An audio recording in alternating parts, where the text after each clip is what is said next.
I am at my favorite outdoor range, Clybell Shooting Range within the Charlie Elliott Wildlife Center in Mansfield, Georgia, to ring some steel with the Redhawk. At first, I just considered using my indoor range to demonstrate how the Redhawk shoots, but I got to thinking. That since this Redhawk has a 7.5-inch barrel, the indoor range was not going to present much of a challenge. It needed more of a challenge, and to tell the truth, so did I. Picking out a firing line with a variety of steel targets was just the thing we needed. I had some of my son-in-law's 200-grain hand loads, a partial box of Fiocchi 250-grain cowboy action lead round nose ammunition, and a full box of MagTech cowboy action 250-grain fodder to play with. So, without further words to say, let me get to the shooting. I hope that you enjoy the outing, and I hope that I can actually ring some steel with the Redhawk without embarrassing myself.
You may have noticed that during the range session, I decocked the Redhawk on several occasions.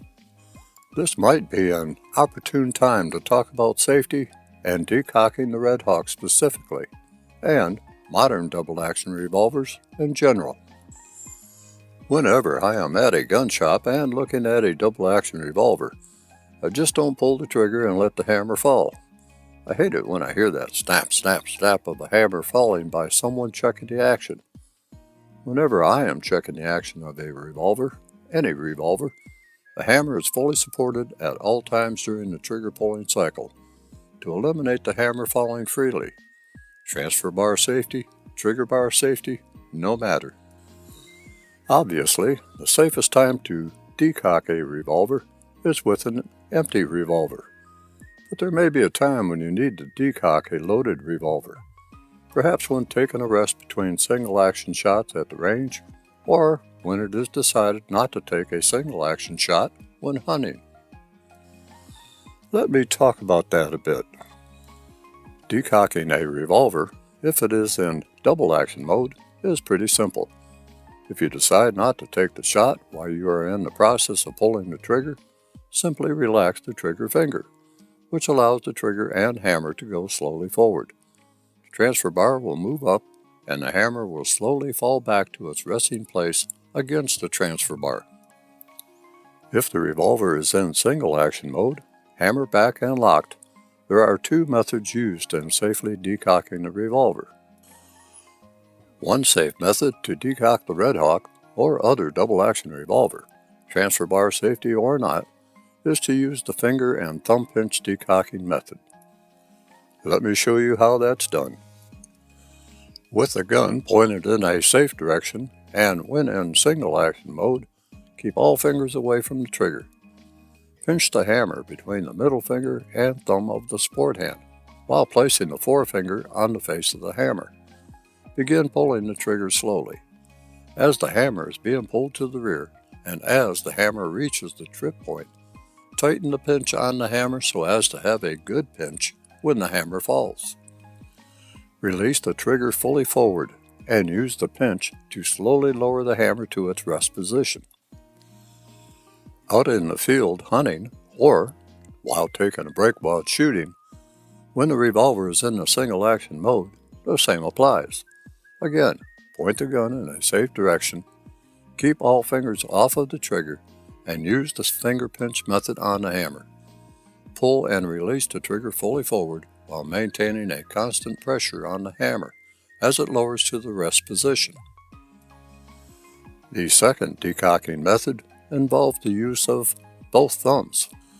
Wrap the shooting hand thumb over the hammer spur and into the hammer valley. The weak hand thumb comes up and is placed on the hammer face before beginning to pull the trigger.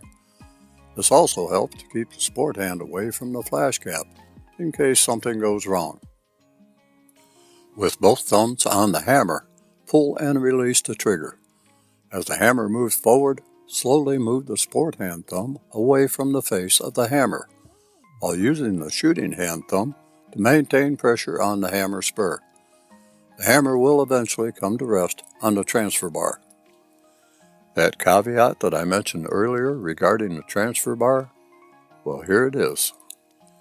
The transfer bar safety, or hammer block safety if the revolver has one of these, only works when the trigger is not pulled.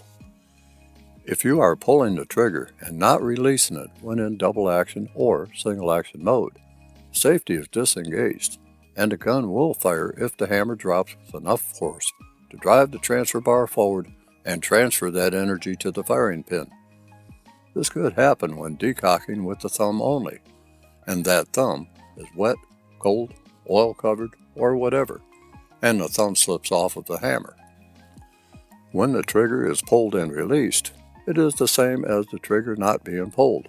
The transfer bar is raised and blocks the hammer, thus preventing the transfer bar from transferring the hammer energy into the primer of a live cartridge. In a nutshell, the revolver will fire if the trigger is pulled and held to the rear. That's the way it is designed to work.